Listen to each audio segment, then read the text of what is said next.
Welcome back. My name is Dr. Carl Baird, and today we'll be discussing where to start your strength training routine to solve lower back pain and give you 5 areas that you should really focus on to limit the impact that goes through the joints and discs of your lower back for less back pain as you get older.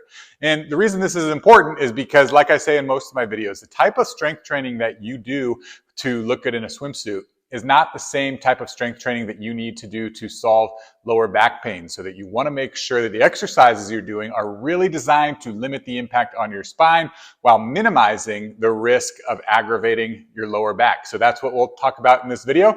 Let's go ahead and get started. So when you're starting to strength train to solve lower back pain, one of the primary areas that you want to focus on are your glutes or your hip or your butt muscles. These muscles set the foundation for proper spinal alignment, which is really important for limiting the impact that goes through your spine when you're strength training, but also just as you move throughout your day. And just as a result of the society we live in, just a lot of sitting, a lot of sedentary movements, that most adults with lower back pain do have weakness in their glutes. And it's the reason it's one of the primary areas we want to target with our strength training routine to solve lower back pain. So with that being said, a great exercise that targets both your glutes and your hamstrings and is a great place to start because it's also a safe choice is the glute bridge. So to perform the glute bridge, you're going to lay on your back, knees bent, feet flat on the floor, about hip width apart.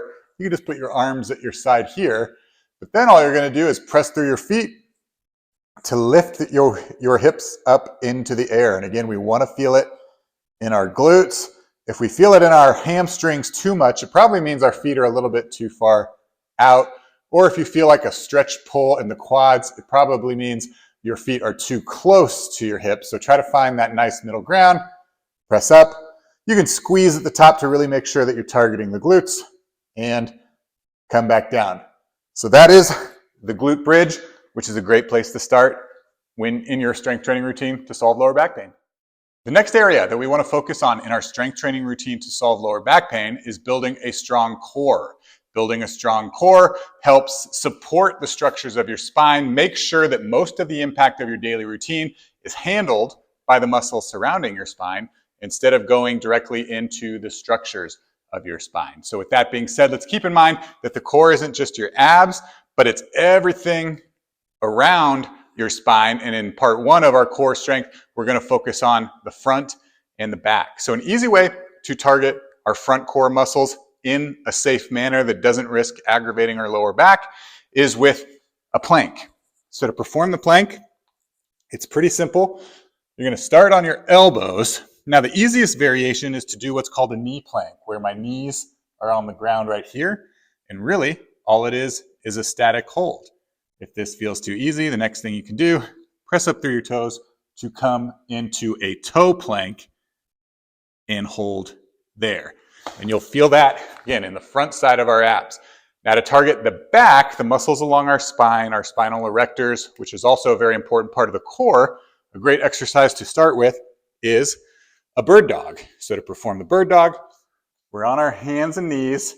And from here, I'm going to start by reaching one foot towards the back wall. So I'm keeping my glute engaged. I'm reaching straight behind me and not up towards the ceiling. So really just reaching straight back. And once you're there, you're going to take your opposite arm and reach towards the wall in front of you. And what you want to do is do a 10-second hold, come back to the middle, and repeat on the other side. So again, those are 2 exercises to help strengthen your core while limiting impact that goes through your spine. Give it a try. Let me know how it goes. And continuing on with how to strengthen your core to limit impact that goes through your spine, we want to target the side of our core, which has important spinal stabilizers that, again, limit the impact that goes through your spine during your strength training routine as you move throughout your day. Now, again, there are a lot of different exercises that you can choose. I always start people with the side plank. So again, we did the forward plank to target the front. The side plank is going to target the side. To perform this, I'm on my elbow with my shoulder directly lined over my elbow. My knees are slightly out in front of me, stacked, hip stacked, ankle stacked. And from there, I'm going to lift my hips and bring them forward So now I'm in a nice straight line, keeping my elbow stacked so I'm not rounding forward. And we're holding here, and you're going to feel this on the bottom side of your core. Again, make sure that you do both sides, but that is a great place to start to target the lateral side of our core. So give that a try. Let me know how it goes. Now, it's important to remember that strength training isn't just about building strength, but it's about improving overall movement. And one of the primary contributors to lower back pain in a lot of people can be stiff hips. So what happens is that your body is very smart. And if you don't have adequate mobility in your hips, your body is going to find that motion elsewhere. And most commonly with the hips, when we don't have adequate hip mobility, you are going to get extra movement at the lower back, which again puts more impact on the structures of your spine, leading to lower back pain. So it's important in our strength training routine that we also focus on improving hip mobility. And again, this is a big ball and socket joint. There's a lot of range of motion. So I'll give you 2 exercises that you can start with to start improving your hip mobility. The first is going to be a simple lunge stretch. So this is going to improve mobility in flexion and extension of the hip. So to perform, I'm just in this lunge position. I've got a pad under here for my knee, and I'm just going to bend forward. And I want to feel that stretch in the front side of my back leg. And you just move in and out of the movement, so it's not a static stretch where I'm holding it forward. Each time I'm trying to move a little bit further into that movement, getting a deeper stretch, until about 30 seconds in. Now I want to hold and really get that extension in my hip. So make sure that you do that both sides. Now, another great hip mobility exercise for strength training is going to be on our hands and knees with one foot out to the side. And this is really going to target our adductors, which in people with lower back pain a lot of times is very, very tight.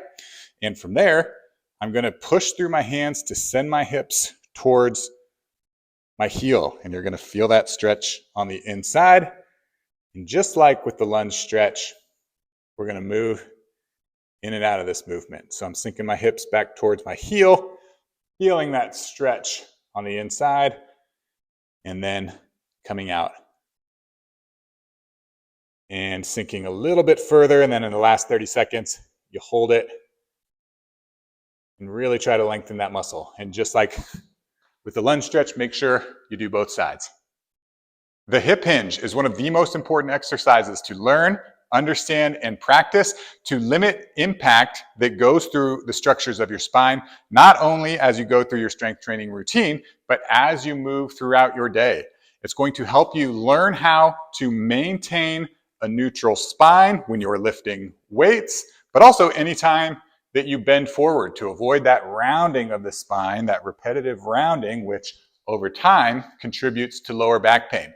So to perform the hip hinge is relatively easy, but there are a lot of things to pay attention to. So let's just start with our feet hip width apart. From there, the movement is reaching my hips towards the back wall. So it's not bending forward. That's a common mistake that a lot of people make. It's really reaching my hips towards the back wall. And again, we want to maintain that neutral spine. So we want to learn where to stop, because what a lot of people will do is they'll go too far. So right here is where I feel tension in my hamstrings. That's where I want to stop. If I can go lower, but you can see that's where I start to round my lower back, which is what we want to avoid.